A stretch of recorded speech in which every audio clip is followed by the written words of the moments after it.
हाय, मेरा नाम श्वेता रतनपुरा है। मैंने ग्राफिक डिज़ाइन टेक्नोलॉजी में ब्रॉन्ज मेडल जीता।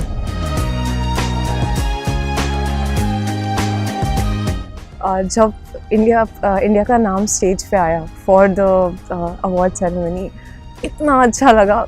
हमने क्लोजिंग सेरेमनी के लिए साड़ीज़ पहनी हुई थी और मैं कूदने लगी थी। मुझे कुछ फ़र्क नहीं पड़ा, मैंने बस वहाँ पे इंडिया का फ्लैग देखा और मैं कूदने लगी। इंडिया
मैं बहुत खुश हूँ कि I had something to take away from that. एक साल से शायद मैंने सब छोड़ दिया। मैं कॉलेज में ग्रेजुएशन हो चुका है, मैंने जॉब नहीं की, बस बिकॉज मुझे यहाँ आके इंडिया का नाम रोशन करना था।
आज देश 73वां स्वतंत्रता दिवस मना रहा है।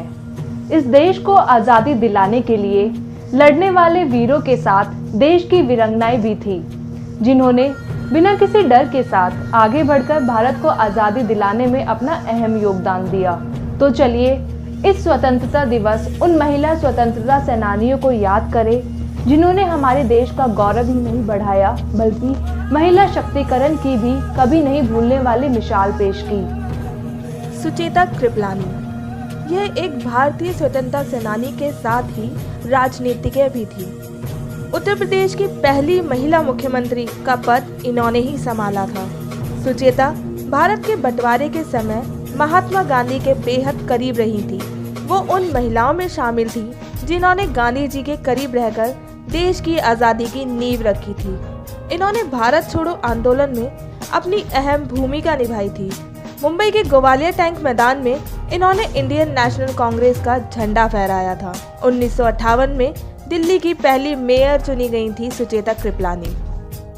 रानी लक्ष्मीबाई। भारत में जब महिलाओं के सशक्तिकरण की बात होती है तो महान वीरांगना रानी लक्ष्मीबाई की चर्चा जरूर होती है। 14 साल की उम्र में इनका विवाह झांसी के राजा गंगाधर राव के साथ हुआ। भारतीय स्वतंत्रता संग्राम में प्रमुख उपलब्धियां ब्रिटिश सरकार के कानून को पालन करने से इनकार कर दिया।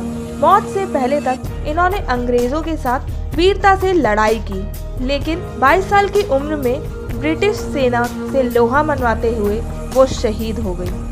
गुलाब कौर एक भारतीय स्वतंत्रता सेनानी थी। पंजाब के संगरूर जिले में बख्शीवाला गांव के गुलाब कौर मान सिंह से उन्होंने विवाह किया था। कमला नेहरू जवाहरलाल नेहरू की पत्नी कमला नेहरू कम उम्र में दुल्हन बन गई थी, लेकिन समय आने पर यही शांत स्वभाव की महिला लोहा स्त्री साबित हुई, जो धरने जुलूस में अंग्रेजों का सामना करती रही, भूख हड़ताल करती रही और जेल की पथरीली धरती पर सोती रही। सरोजनी नायडू का जन्म 1879 में हुआ था। सबसे पहले इन्होंने सविनय अवज्ञा आंदोलन में अहम भूमिका निभाई थी। ये इस आंदोलन के दौरान महात्मा गांधी के साथ जेल भी गई थी। 1942 में भारत छोड़ो आंदोलन में भी अहम भूमिका निभाते हुए उन्हें गिरफ्तार किया गया था। ये आज़ाद भारत की उत्तर प्रदेश की पहली महिला गवर्नर बनी थी।